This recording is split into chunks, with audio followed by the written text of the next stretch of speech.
Perencanaan dan penataan sebuah kota mempengaruhi kehidupan warganya. Begitu juga sebaliknya. Satu kota bisa nyaman untuk berjalan kaki, memiliki transportasi publik yang mumpuni, banyak tersedia ruang publik, dan bangunan yang padat.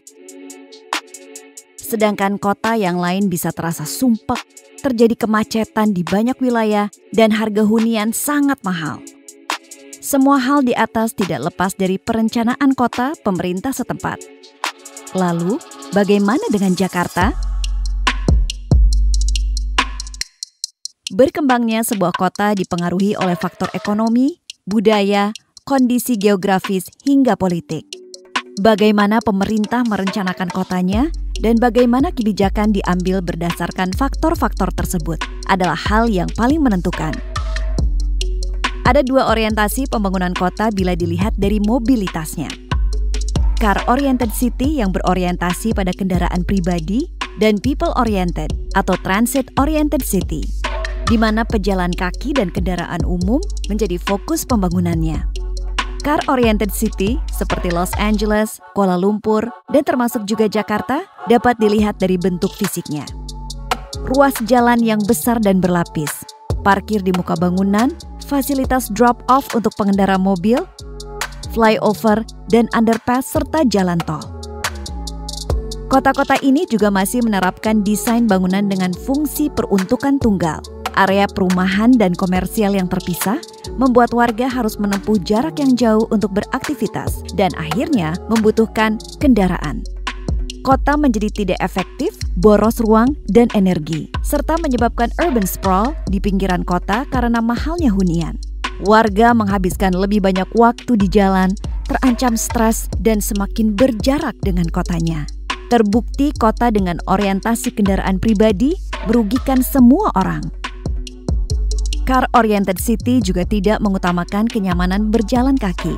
Kondisi trotoar seringkali tidak terurus, bahkan tidak ada di wilayah tertentu. Selain itu, drop-off dan parkir di halaman gedung membuat adanya jarak antara bangunan dan trotoar yang akhirnya membuat trotoar tidak menarik. Sedangkan kota yang berfokus pada manusianya lebih padat dan efisien. Karakteristik kota yang berfokus pada manusianya adalah banyaknya bangunan fungsi campuran atau mixed use. Bangunan dibuat vertikal dan terdiri dari banyak kegunaan seperti tempat tinggal, pusat perbelanjaan, dan ruang publik. Kepadatan yang terbentuk membuat warga tidak perlu bepergian jauh untuk berkegiatan. Karakteristik lainnya adalah pemerintah yang berperan dalam menyediakan transportasi publik yang handal. Ini bisa kita lihat di kota-kota Eropa, Jepang, dan Hong Kong. Kenyamanan trotoar akan diutamakan. Bangunan di sekitar trotoar dibuat jadi lebih menarik. Lantas, bagaimana mewujudkannya di Jakarta?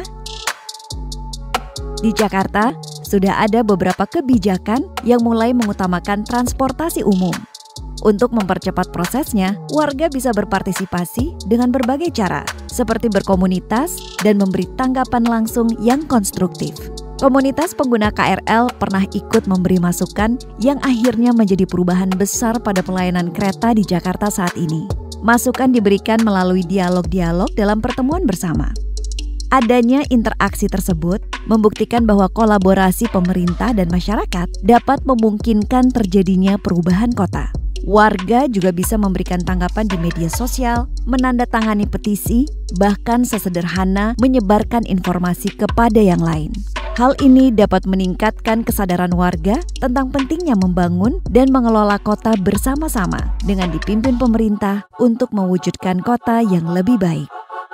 Partisipasi masyarakat mendorong pemerintah tidak lagi mengutamakan kendaraan pribadi, namun lebih memprioritaskan warga saat merencanakan kota. Karena tidak bisa dipungkiri, warga akan sulit berkembang tanpa adanya fasilitas kota yang memadai, dan kota akan sulit berkembang tanpa keterlibatan warganya.